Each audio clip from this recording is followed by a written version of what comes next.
It's happened to most of us at one time or another. You have a great idea for a project that you mention to a coworker, and the following day, he passes it off to the boss as his own.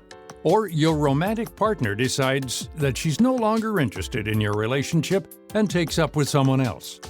All the emotions of our betrayal, anger, humiliation, distrust, come flooding in, and we fret about our situation, running it through our minds over and over again, letting it affect our moods and how we interact with others.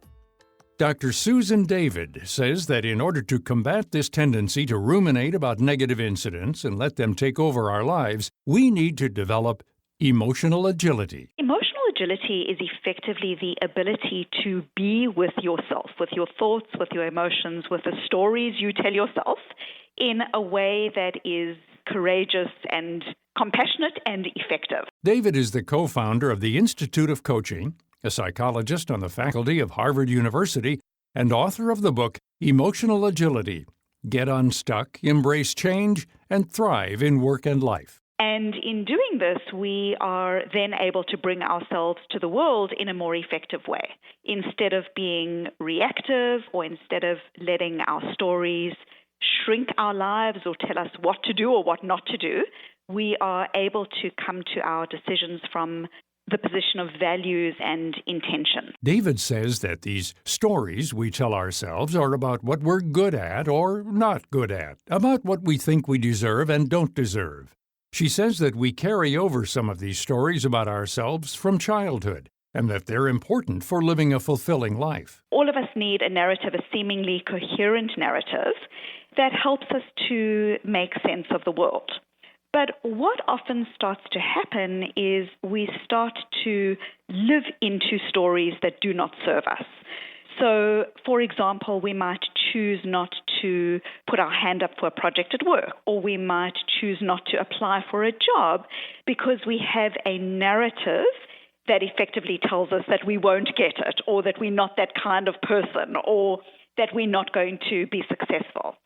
So the idea behind emotional agility is to recognize that stories are important, but that stories often have the tendency to own us rather than us owning them.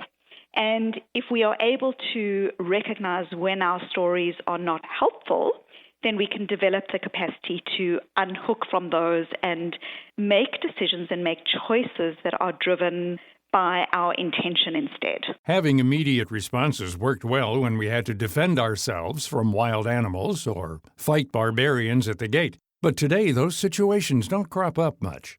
That's why we have to put some space between our thoughts, emotions, and stories and our responses. We start to develop these patterned triggers where we have a thought, we treat it as a fact, and we respond. Or we have a story that doesn't serve us, we treat it as a reality, and we respond. So what emotional agility is it's the science-based capacity to be able to develop the space between stimulus, your thought, your emotion, your story, and your response.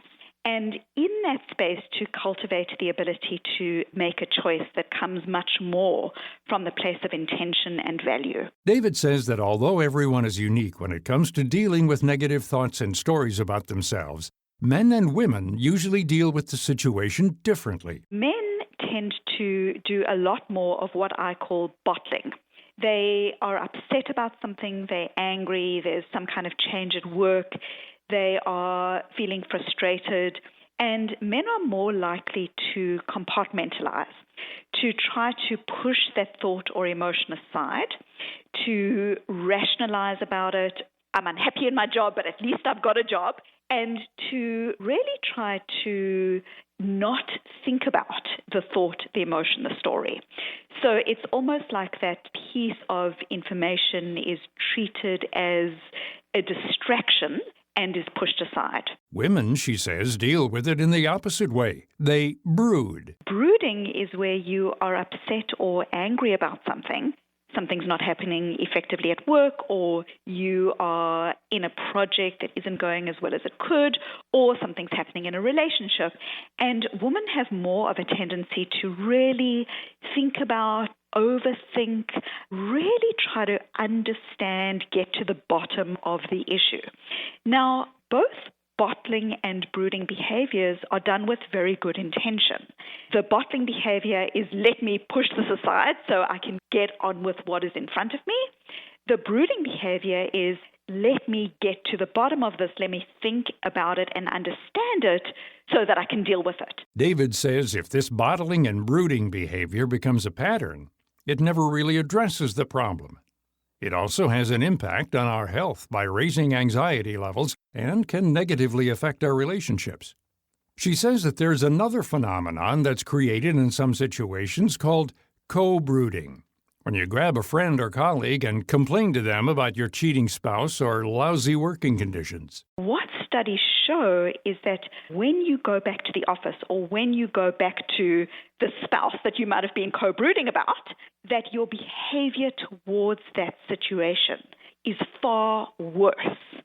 So there's this weird paradox that when we co-brood, we leave the situation often feeling comforted, but the problem itself and our interaction and behavior in that situation becomes exacerbated and far worse. If sitting and thinking about your problem or discussing it over lunch with a friend doesn't get you very far, how do you approach it?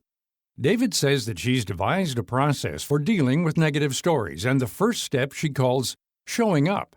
That is, not to fight with the emotion, but to recognize it for what it is and just be with it. The next step is to move away or helicopter above the thought or emotion to create a meta view of it. So, for example, imagine you are sitting in a meeting and you are feeling undermined. Your thought and the emotion that might come with it might be, I'm being undermined, I'm just going to shut down. There's no point in me talking anymore, and your emotion might be a feeling of anger. So in Viktor Frankl's terms, what you've got here is you don't have a space between the stimulus and response. You've got a thought or emotion, I'm being undermined and I'm angry, and the response, I'm going to shut down.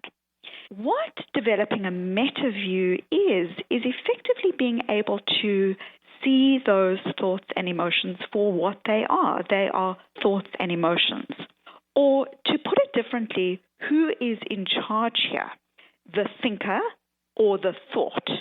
Who is in charge, the emotion or the person that has the emotions? By creating a space between the thought or emotion and the response, you take control of the situation and can think it through more clearly, separating the thought from the emotion and response. Instead of being, I am being undermined, so I'm going to shut down, you might notice the thought for what it is. I am having the thought that I'm being undermined, and I'm having the urge to shut down. What you're doing in this situation is you are starting to create space between you, the thinker, and the thought that you have. David says that labeling emotions correctly will help in solving the underlying problem. Most of the time, we just say, I'm stressed, without looking deeper into exactly what we're feeling. There's a very big difference between being stressed versus angry, stressed versus frustrated, stressed versus disappointed, stressed versus feeling that my career isn't going in the direction that I want it to.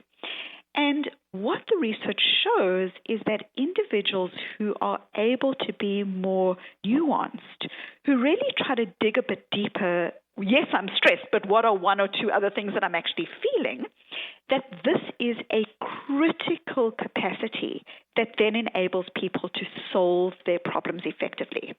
So what the research is showing is that people who can get more nuanced about what it is that they're feeling, firstly create the space between them and their feeling, but also are able to, from that space, create an accurate sense of what is the cause and what do I need to do about the situation. When you figure out which emotion you're truly feeling, David says you can start working on a solution to that situation that will move your life forward.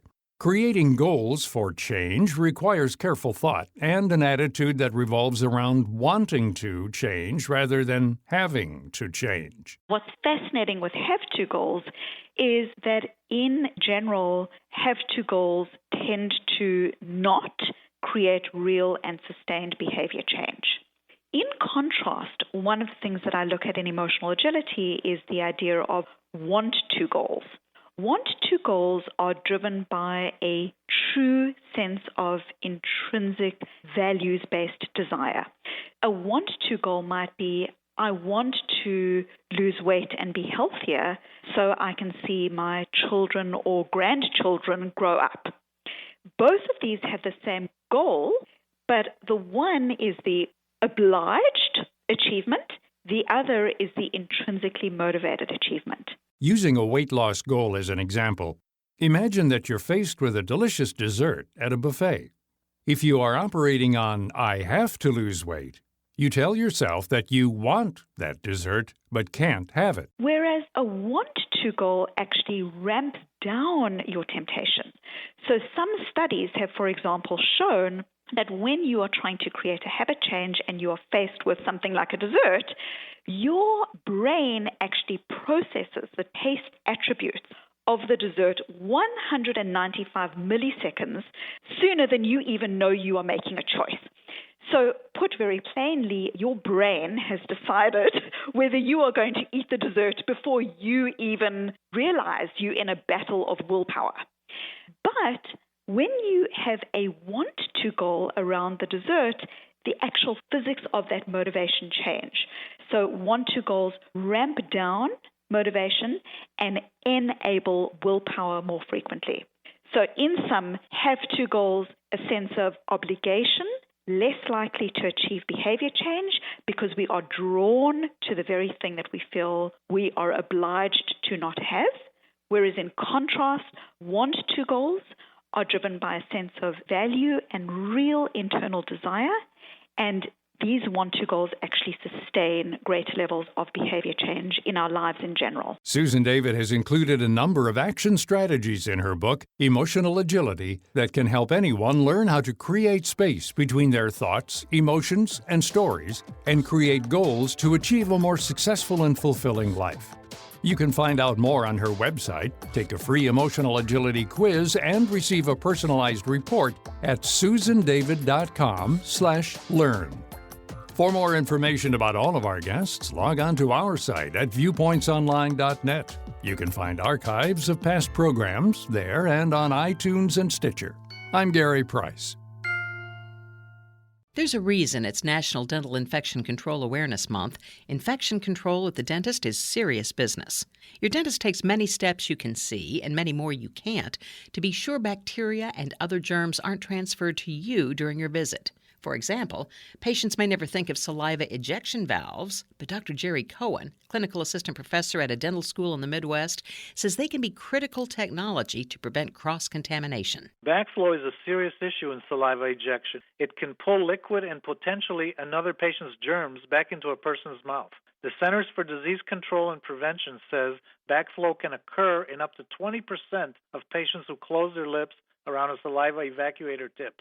Dove backflow prevention valves stop that from occurring. The new disposable Dove backflow prevention valve from Stoma Dental is a one-way valve that prevents backflow and eliminates cross-contamination between patients. It's something to be aware of during National Dental Infection Control Awareness Month. Find out more at besafedental.com.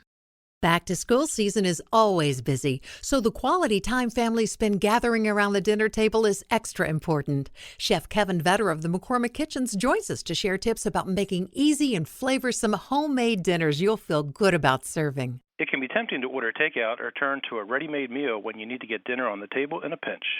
Instead, make a simple, wholesome one-pot meal for easy prep and cleanup. For a quick twist on taco night, make a quinoa dish. Brown ground turkey in the skillet, and stir in cooked quinoa, chopped tomatoes, and corn. Season with McCormick Organics taco seasoning mix, sprinkle with cheese, and you've got a kid-friendly dinner that's ready in 30 minutes. Spaghetti squash is another ingredient families can feel good about that's readily available this season. Cut it into rings and cook it in the microwave to save on time. Then toss it in a skillet with some shrimp, garlic, ginger, and soy sauce for a quick veggie take on shrimp lo mein. For more recipes and tips, visit McCormick.com or find McCormick Spice on Facebook and Pinterest.